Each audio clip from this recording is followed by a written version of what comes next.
Hello बच्चों, नमस्ते। स्वागत है एक बार फिर से आप सभी का आपके अपने YouTube channel Mahesh Sharma maths classes में।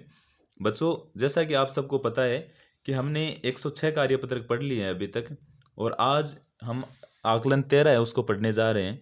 आप सबको विदित होगा कि इसके अंदर क्या आएगा। तो जो हमने 106 कार्यपत्रक पढ़े हैं उन सब से रिलेटेड क्वेश्चन है, तो ये समझ लो ये उन सब का टेस्ट है, एग्जाम है उन सब का। तो उनसे रिलेटेड ही क्वेश्चन आएंगे, तो ध्यान से देखना है और साथ साथ में आपको खुद को भी करना है।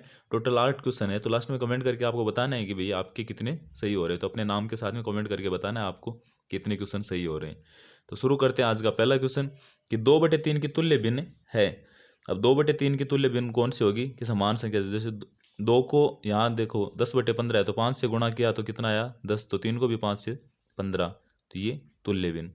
उसके बाद में देखो 3/4 माइनस 1/4, हर अगर समान होती है तो डायरेक्ट अपन कर सकते हैं। तो 3 में से 1 जाएगा तो 2, और 4 में 4 का 4, तो 2/4 को हम क्या लिख सकते हैं, ये 2/4 ही लिखा हुआ है तो अपन तो यही कर लेंगे।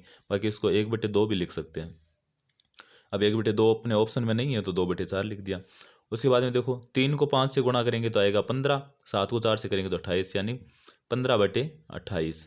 ऐसे देखो यहाँ 50 गुणा -3 + 2, अब यहाँ बच्चा -1 गुणा 50 यानी -50। उसके बाद 500 क्वेश्चन है कि एक विद्यार्थी से 3, 5, 12 तथा एक और संख्या का लघुत्तम समआवर्त निकालने के लिए कहा गया। परिकलन करते समय उसने 12 के स्थान पर 21 लिख दिया, फिर भी उसका उत्तर सही निकलता है। चौथी संख्या क्या हो सकती है? तो ये मैं आपको रफ में करके दिखा देता हूँ।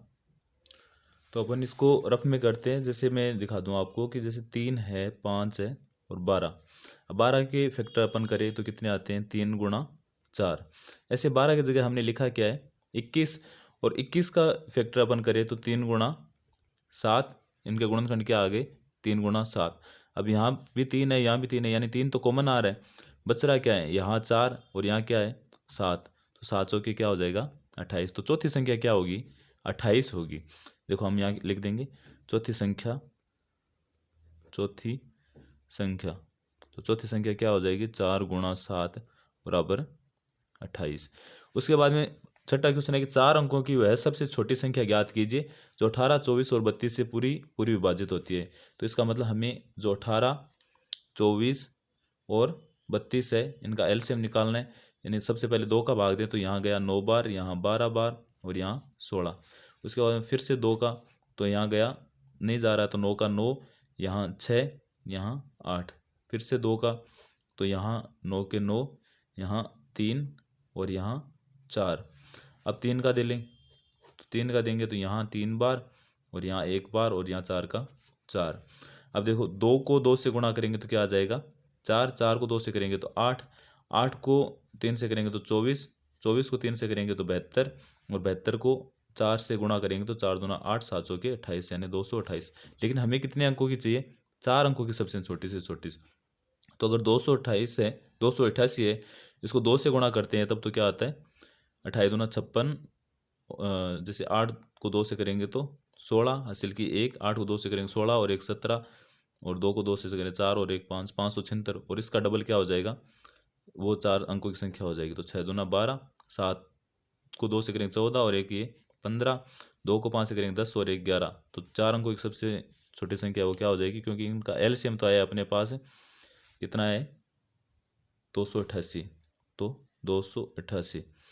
और उसके बाद में जैसे 4 अंकों की संख्या पूछी है, 4 अंकों की संख्या, तो वो संख्या क्या आई है अपने पास 1152। सातवां क्वेश्चन है कि कपड़े के 5 टुकड़े की लंबाई जैसे 15, 11, 36, 42 और 48 मीटर है। एक मापने की छड़ी से ये सभी पूर्ण इकाई के रूप में मापी जा सकती है, तो छड़ी की अधिकतम लंबाई क्या होगी। अब जैसे नाम आ गए अपने पास अधिकतम, और अधिकतम आते ही आपको समझ जाना चाहिए कि हमें निकालना है HCF। अब HCF निकालेंगे तो सबका अलग अलग होगा। जैसे 15 का निकालेंगे तो आएगा 3 बार 5, तो 3 गुणा 5। उसके बाद में अपन निकाले 21 का, तो 21 का आएगा 3 और 7, क्योंकि देखो 21 और ये 7। उसके बाद में 36 का निकालेंगे तो ये रहा 36, उसमें भाग दे अपन 3 का, तो 3 जैसे पहले 2 का ही दे लेते हैं अपन, तो ये 18, फिर 2 का दिया तो ये 9, और उसके बाद में 3 का दिया तो ये 3 बार 36 के बाद में अपने पास बचा है 42, तो इसके अंदर 2 का दिया तो 21, और 21 के बाद में ये सेम है ही, तो 3 और 7। उसके बाद में 48, तो ये 2 का, ये 24, ये 2 का तो यहाँ 12, ये 2 का तो यहाँ क्या आ गए 6, और 2 का तो आ गया 3। अब कॉमन क्या आ रहा है सब में, इसमें भी 3 है, इसमें भी 3 है, यहाँ भी 3 है, यहाँ भी 3 है, और यहाँ भी 3 है। तो इनका HCF कितना आया है अपने पास है, तो 3। इसका मतलब कितनी आ जाएगी, उसकी अधिकतम छड़ी की लंबाई 3 मीटर ही होगी। उसके बाद में 8वां क्वेश्चन है कि नीचे दिए गए प्रश्नों को हल कीजिए। जैसे 10/11, तो अपन यहाँ कर लेते हैं। जैसे 10/11, तो ये रहा 10/11, भाग है उसकी जगह हम गुणा लिख देंगे तो 1/2, फिर भाग है तो इसकी जगह हम गुणा 1/-5। अब 5 को 2 से गुणा करेंगे तो ये -10 आ गए, 10 से 10 कैंसिल, बचा यहाँ माइनस का 1, ऊपर बचा है सिर्फ 1, तो यहाँ 1/-11। ऐसे अपन ये करें तो 10, और यहाँ 1/5 में 1/5 का भाग देना है, तो ये तो 1 आएगा, तो 10 गुणा 1 यानी 10। उसके बाद यहाँ देखो 1/7, मैं यहाँ करके बता देता हूँ आपको। ये रहा 1/7 गुणा 3/4 को हम लिखेंगे 4/3, गुणा 1/14, और 7/7 यानी ये तो 1 ही आ जाएगा, तो गुणा 1। उसके बाद में देखो यहाँ 1 को 4 से गुणा करेंगे तो 4, 7 को 3 से करेंगे तो 21, गुणा 1/14, यही आ रहा है ना।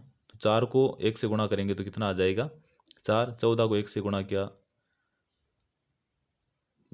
14 को 1 से गुणा करेंगे तो आएगा 14, हासिल की 1, 14 को 2 से गुणा किया 28, और 28 और 1 29, तो कितना आ गया। या आप ये भी कर सकते हैं, जैसे इसमें 2 का भाग गया 2 बार, और इसमें गया 7 बार, तो यहाँ बचा अपने पास 2/21, और यहाँ बचा 1/7, तो ऊपर आ गया 2, नीचे आ गया 7, और 1 7 दूने 14, यानी 2/147। और जो अंतिम क्वेश्चन है इसको भी अपन कैसे कर लेंगे, जैसे 2/4 प्लस 1/5, सॉरी 1 प्लस ये भाग 5/4 है, तो इसको हम लिख देंगे 4/5, तो यहाँ 1 गुणा ये 4/5 आ जाएगा। अब यहाँ देखो इनका एलसीएम क्या आ गया, यहाँ 4 है, यहाँ 5, तो 5 के 20, 5 को 2 से गुणा करेंगे तो आएगा 10, 4 को 4 से गुणा करेंगे तो आएगा 16, यहाँ कितना आ गया 26/20, या इसको लिख सकते हैं हम 13/10। ये था अपना आकलन 13। आप सबके इन 8 में से कितने क्वेश्चन सही हुए कमेंट करके बताना।